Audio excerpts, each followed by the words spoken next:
Now we take a look at the recent GDP figures with special focus on the manufacturing sector in Nigeria.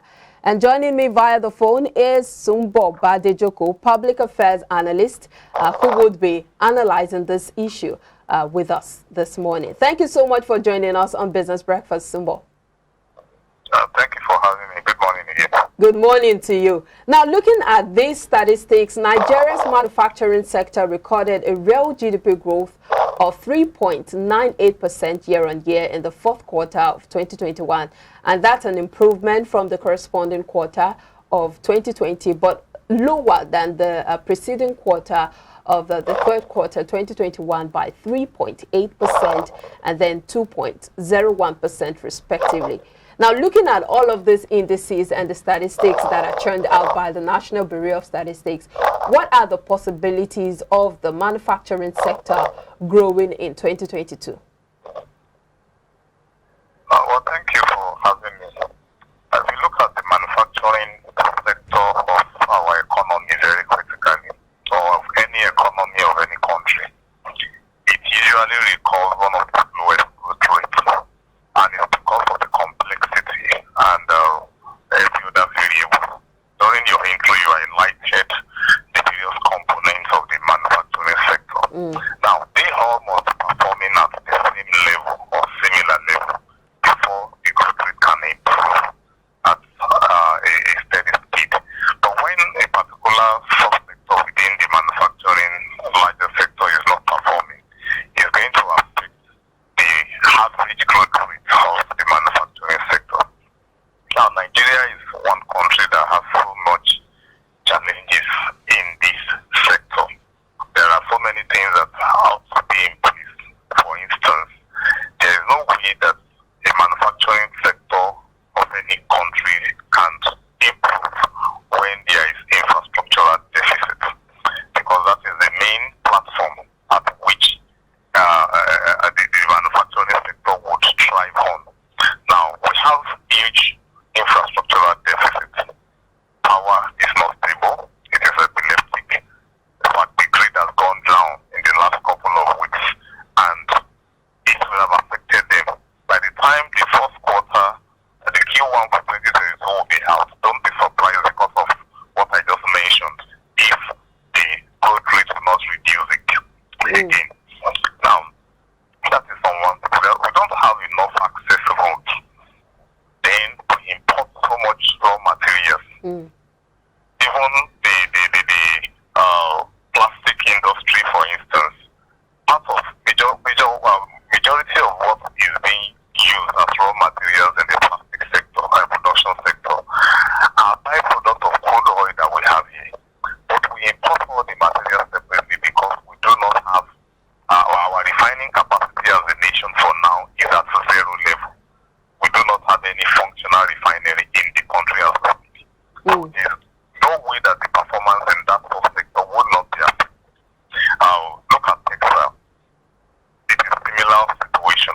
And don't forget that when power is there, they will go for alternative source of power generation, which is diesel. And that's also a component of the petroleum product, which is also being imported. Now, this importation company, we have devalued our currency to the tune that the exchange rate is now alarming. That is another main reason. So then when the cost of production is too high, it's going to be discouraging those who are going to invest in that sector. For now, we have not really had any new set of players coming into the manufacturing sector.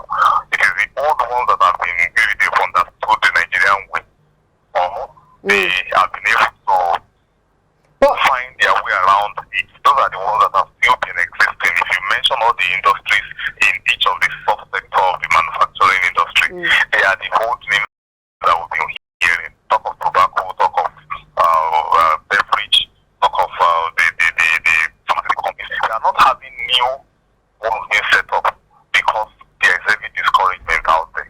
So there's no way the growth rate will not be fluctuating. Okay, let's look at this particular report here, saying that the manufacturing activities in Nigeria account for about 12% of the labor force in the formal sector, of Nigeria's economy. Do you see this figure as huge or small? And what do you think is contributing to this? It is small. And part of what is contributing to that is because our educational system is not designed in a way to support the manufacturing sector. How do you mean? We are not focusing on science and technology in our schools. And where you have courses available in science and technology, they are focusing more on giving theoretical knowledge. Practicals are not being done. So by the time this set of graduates comes out of school, they are unemployable within the manufacturing sector. And that is a very huge problem because they now have to rely on importing and inviting an expatriate outside the country to come and play the roles that our local, our indigenous can fit in. So that's hard to study because when you bring in an expatriate, you're definitely going to be paying such a person in foreign currency. But if you employ a local, Nigerian, you will pay the Nigerian in naira. So these are some of the things, and it has the capacity to accommodate as much as 50% of our labor force. It's 12% that we have now. It's part of the reason why the unemployment rate in Nigeria is at the level that it is.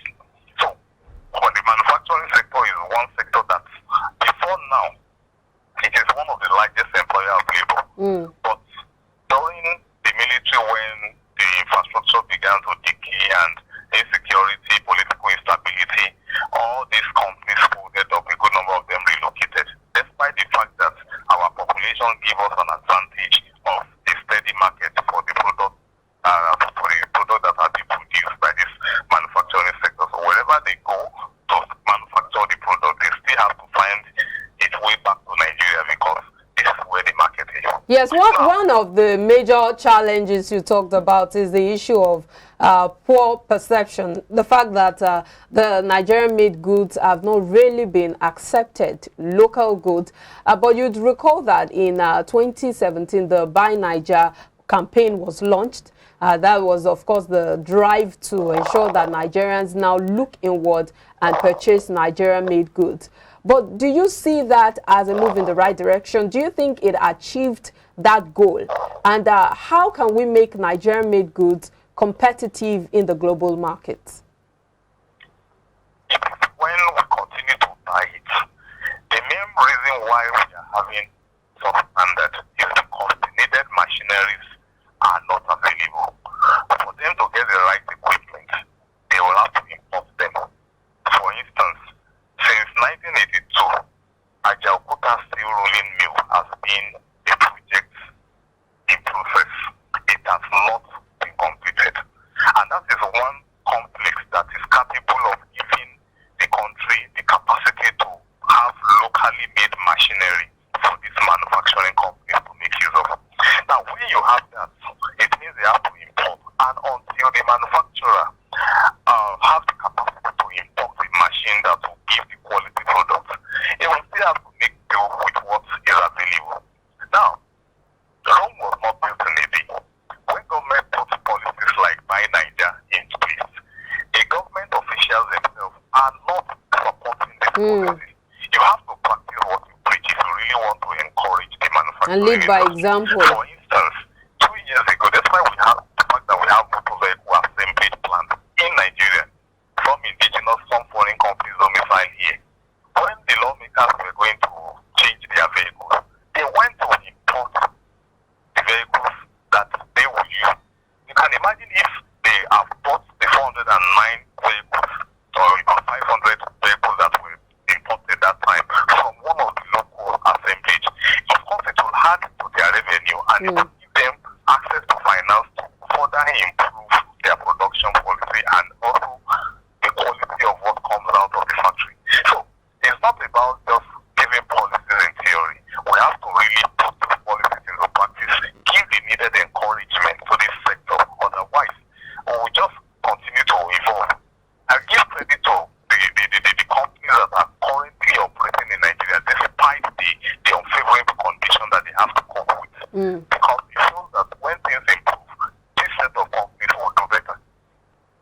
You know, they're talking about the issue of policies. A lot of, we've lost a lot of foreign direct investment due to the fact that each new government comes up with new government policies, which of course affects trade, affects business owners. How do you think we can tackle this issue headlong? Of course, we have to be consistent and stable in our government policies. Government is a continuum. But is government a continuum in Nigeria? We must maintain, have the policies, and we must have a sustainable development plan that any government that comes in will key into and will be able to move every sector of the economy forward, not just the manufacturing now. Because then we need to tackle the issue of corruption. When you put policy, implementation will include some financing or funding rather. Now, when these funds are diverted for private purpose or embezzled or staffed out in foreign accounts and not being used for the product, it will definitely affect the purpose at which those funds were meant for. So then we have also insecurity. There are some policies and security situation is affecting some policies. For instance, access to raw materials now. A good number of our farmland are being occupied by insurgent groups.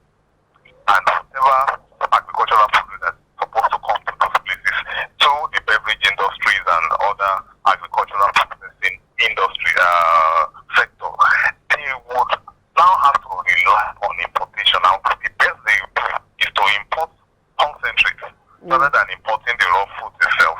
So that is also affecting the quality of which the quality that we consume. Then there is one other problem that we need to look at. So which policy would help?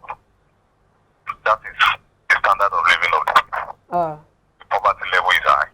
When you manufacture a product and there's nobody to buy it, it's going to affect the finances of the organization. Demand. And when we keep manufacturing and nobody is buying, you begin to look at, okay, our store is filled up. We have to lay down some stuff. And in a place where we have poor storage facilities. Yes, that has to do with, it's part of the infrastructure that we're talking about.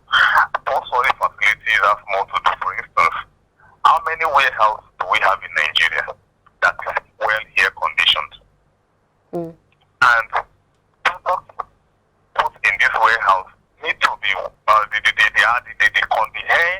the air conditioning system need to be effective. Otherwise, you will affect the quality of the product even before it gets to the market. And these are part of what contributes to the substandard nature of what we are consuming, especially companies, the subsector like the pharmaceutical, the beverage, and the textile industry, because it can affect the products that these ones manufacture. Well, let's stay a little bit on the issue of the education system in Nigeria. For instance, the issue of illiteracy or inadequate skilled manpower. Thousands of graduates are churned out every year from our tertiary institutions, and most of these graduates are said to either be unemployable or a misfit to most of these jobs, the manufacturing sector.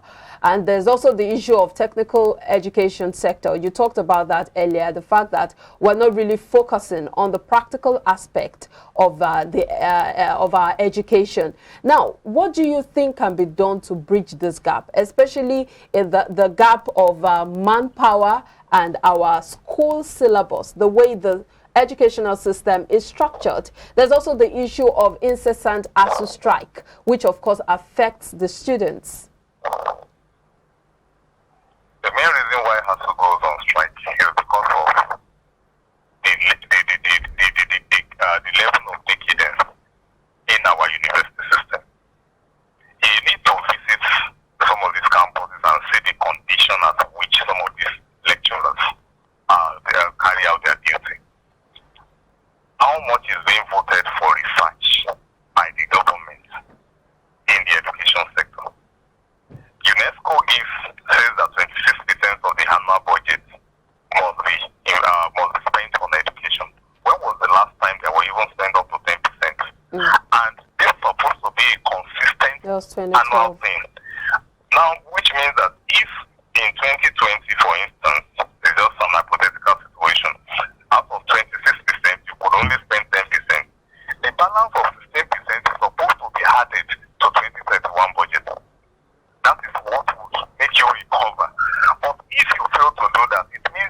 having decadence because there will not be improvement, there will be stagnation, and what you are not spending on will further deteriorate. Before you know what has happened, it will back off.